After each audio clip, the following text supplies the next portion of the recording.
হয়তো কোনো একদিন আইসা আবার এই গাছ নাও থাকতে পারে। হ্যাঁ, কিছুক্ষণ আগে আমাদের এই জায়গা দিয়া 2টা কুমির গেছে। এখন গৌতম ভাই কুমিরের সাথে যাওয়ার জন্য প্রস্তুতি নিয়েছিল। কুমিরে বলছে না ভাই আপনাকে নেওয়া যাবে না, কারণ মানুষ অনেক নিষ্ঠুর, আমাদেরকে পাইলে পিটায়। দেন ভাই পতাকা দেন।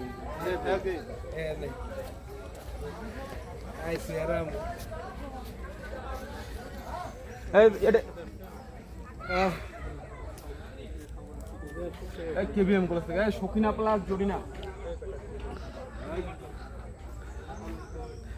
এত বড় হইলার দেখো না।